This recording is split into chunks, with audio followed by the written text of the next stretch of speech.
Hello. Welcome to conditional variance and the law of total variance. So I'm going to be talking about a couple of topics: variance, conditional expectation and variance, the law of total variance, and then I'm going to give a student classroom example.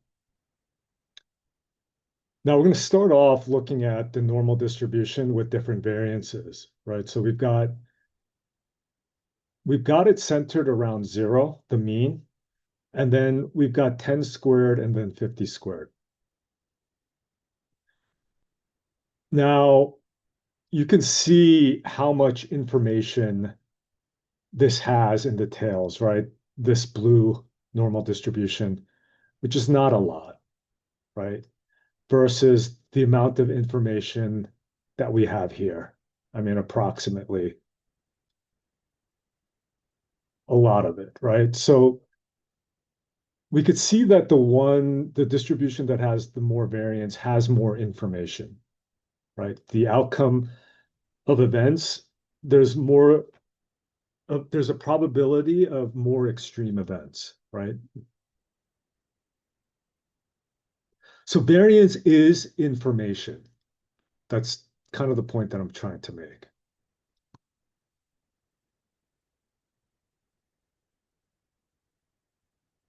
Now, we've seen the formal definition of variance before, but I'm going to reiterate it. The variance of a random variable y is defined as the variance of y is equal to the expectation operator brackets y minus the expectation of y, which is the mean, squared.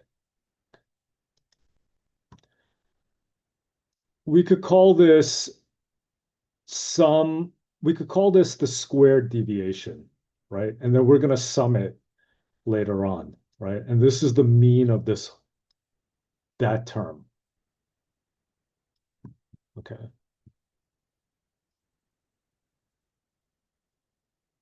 So it measures the squared deviation away from the mean, the actual value minus the mean. So here's an explicit calculation of variance.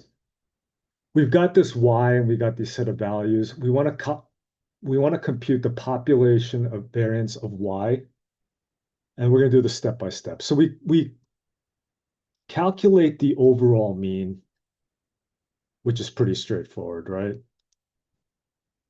And then we do the squared deviations. So we've calculated the mean value here at 15. We're subtracting it from each of these values.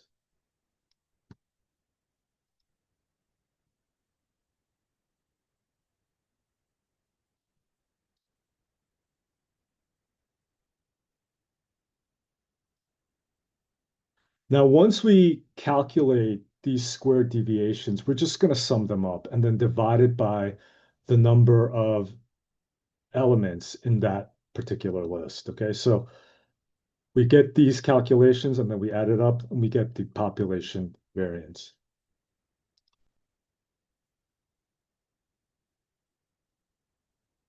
The mean population variance. So that's pretty straightforward.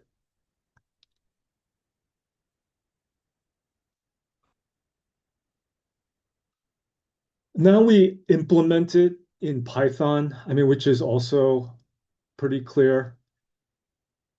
We calculate the overall mean, squared deviations. We divide it by n to get the variance, and we get the numbers 15 and 27.67.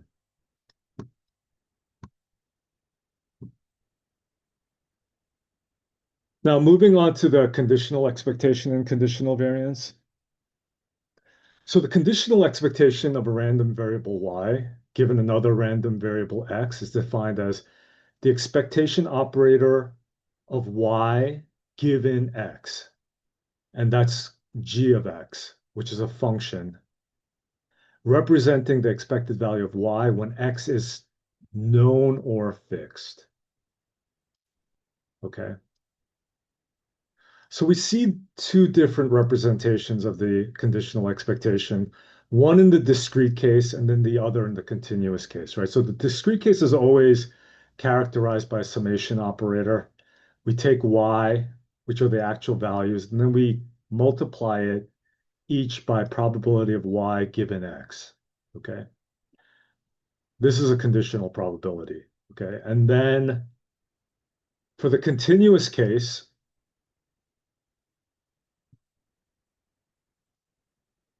we take the actual value of y and we multiply it by the density, conditional density.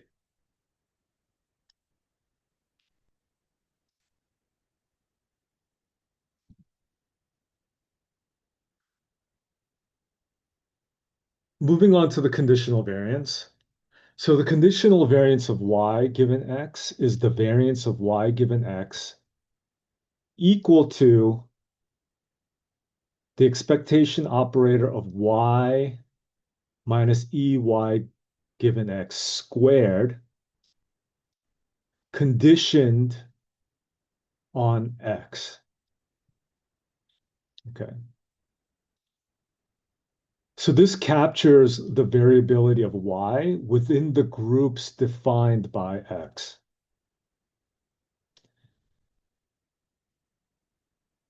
And we could solidify that with an example here.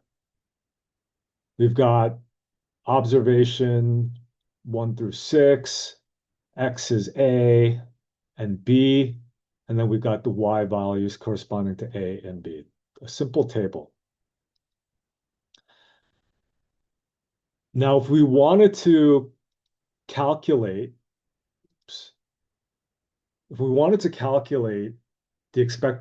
the conditional expectations, we could do so by fixing it to A and B. And if we do that, we would, in the first case, 8 plus 12 plus 10 divided by 3 is equal to 10. And then we could do the same thing, setting x is equal to b, but this time we'll get 20. Now the conditional variance of y given x is just the squared deviations, right? We saw that earlier with the variance. But this time within the groups, right? We have A conditioned on A and then conditioned on B. We take the y value and we subtract the conditional expectation.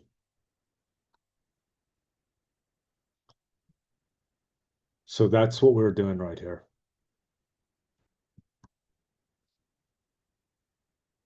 Right? I mean, this time though, we're squaring the whole thing, right? Because we've got that square. It's squaring that difference. So if we do that, we get 2.67. 2.67 for variance of y given x is equal to a, and the same thing for x is equal to b. It just happens to be that way by coincidence.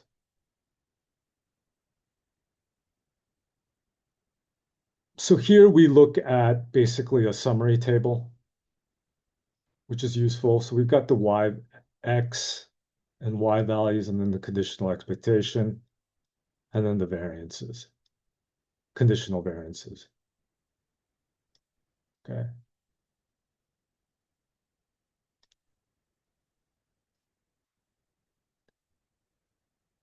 Now we're going to be moving on to talking about the law of total variance or variance decomposition.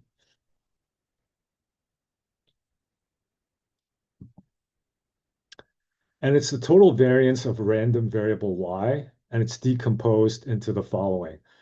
The variance of expected value of y given x, which is called the explained variance,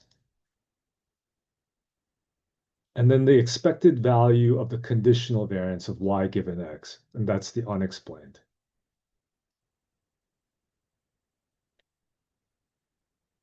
And we'll be talking about a concrete example shortly.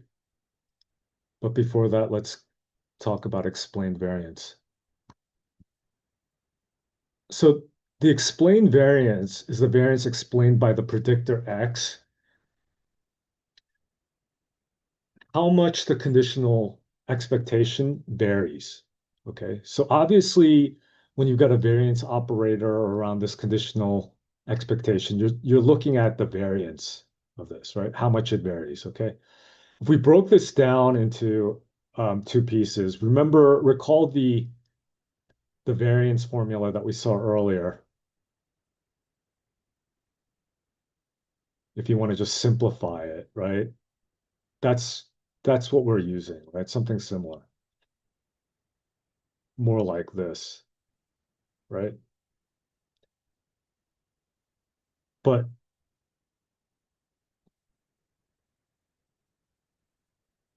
so where was I? So here, so we break that down, okay, into these two components. So we have got the expectation operator over the conditional expectation of y given x squared minus the expectation operator over the expectation, conditional expectation, and then we square that whole term, okay? We've got a nice trick. It's something called the law of iterated expectations. I think it's just basically a formula that you could keep in mind. We take the expected value of this, it's of a conditional. It's going to be expected value of y, right? So we've got the conditional of expected value of y given x in the inner term, and then the outer term is the expectation of that, right? So that'll be e of y. And it simplifies to this. The variance of ey given x is equal to the same term that we had earlier, minus ey squared. So that's the explained variance. Now, the unexplained variance, this is the average residual variance, the variance that remains within each group defined by x. Okay.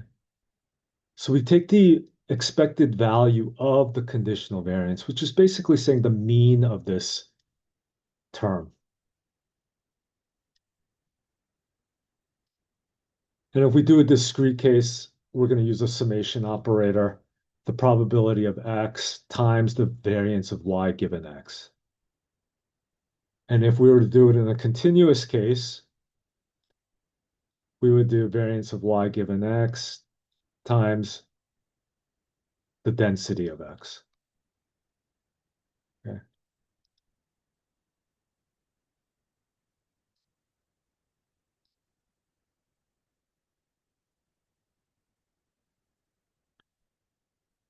So in summary, the variance of the conditional expectation of y given x measures how well x explains variation in y. And then the expectation of variance of y given x measures how much randomness in y remains after conditioning on x. Okay, so together they add up to the total variance. Now we're going to go on to a student classroom example. So for example, there's a classroom of 6 students. Y is equal to test scores, and study time is equal to X. So we're going to examine how much the variance decomposition works and interpretations that could be made from the results. So like I said, I mean, there's a study time, 1 hour, 2 hours, and 5 hours, and then the test scores for each of those groups. Now, we want to calculate the conditional mean and the variance. And we do that by doing this. And then this formula as well. And we saw this earlier. Okay.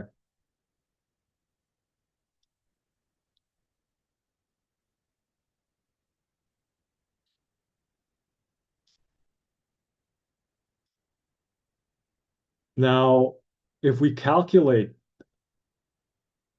within each study group, okay? I mean, which within each study hours, right? 1, 2, and 5, we'll get this. 75 plus 77 is 76. This and this, right? And this is the conditional expectation. Then we calculate the squared deviations, right? Where we're subtracting the conditional expectation from the actual value. And then we square it, and then we get the values for the conditional variance. There's two in each group, right?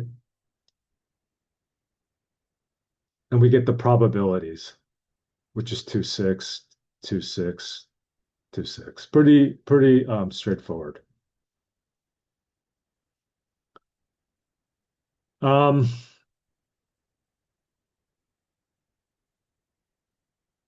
so we saw in the earlier formula, the total variance formula,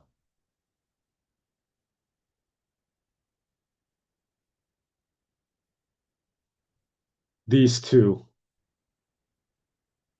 terms, right? The expected value of y given x, and then the conditional variance, right? So the conditional expectation and the conditional variance.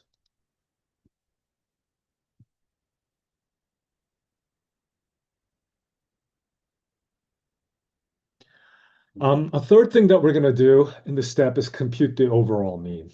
Okay, and we're just going to add up all of the terms in the list and then divide it by the total number of students, which is 6, and we get 85.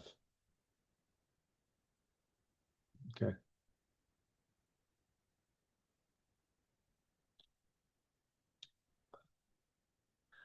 Now, we saw in the explained variance also that we needed the overall mean. Okay, I just want to go back to that and mention that because that's important for our calculations.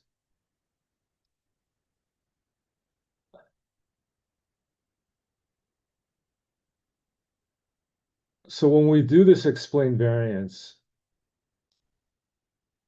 we take the probability times the conditional expectation minus the overall mean, and we square that term. We know the probabilities are 1/3. That's pretty straightforward. We get the actual value, the expectational condition, 76, minus the overall mean. And we do that and repeat that 3 times because there's 3 groups. And finally, we'll get the term 73.17.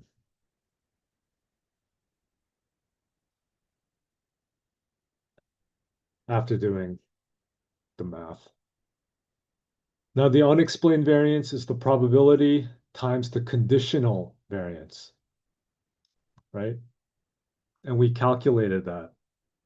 So it's 2.6 times 1 plus 2.6 times 6.25 plus 2.6 times 2.25, and we get 3.717.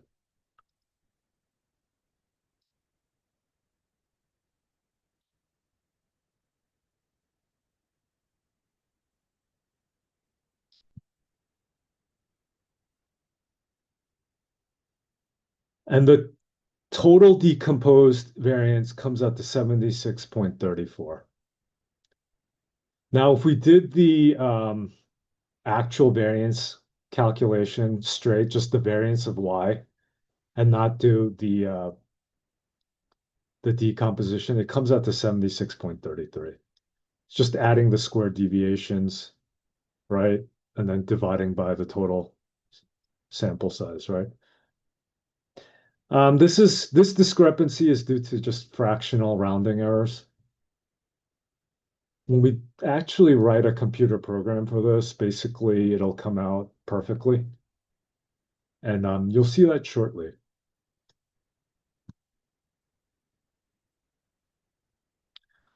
So here's the conclusion.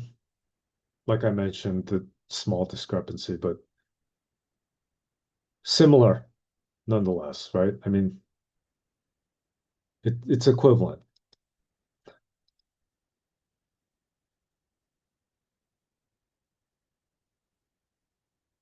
Now I'm going to give you the example in code. So we got the student study time test score.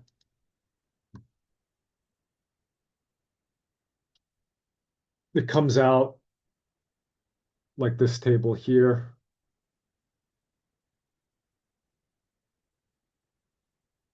And then we group by study time test score, right? Do this group by. We calculate the fractions for the mean, for the variance, and we end up with a table like this, right? Similar to what we saw before, except this in Python. Now we calculate the overall mean and then the explained variance, right?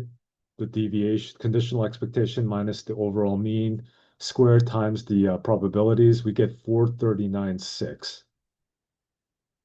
And we do the same thing for the unexplained variance, right? The sum.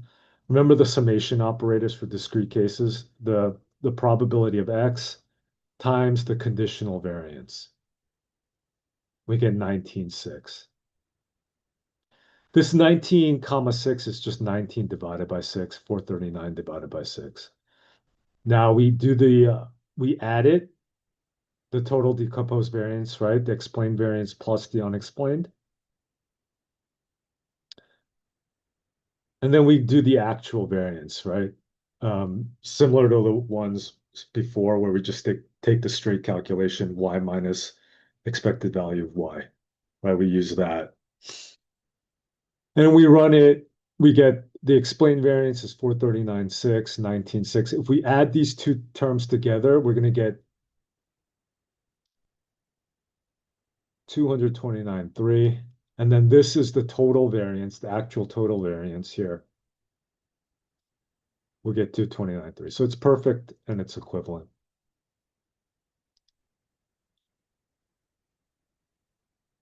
So that wraps it up.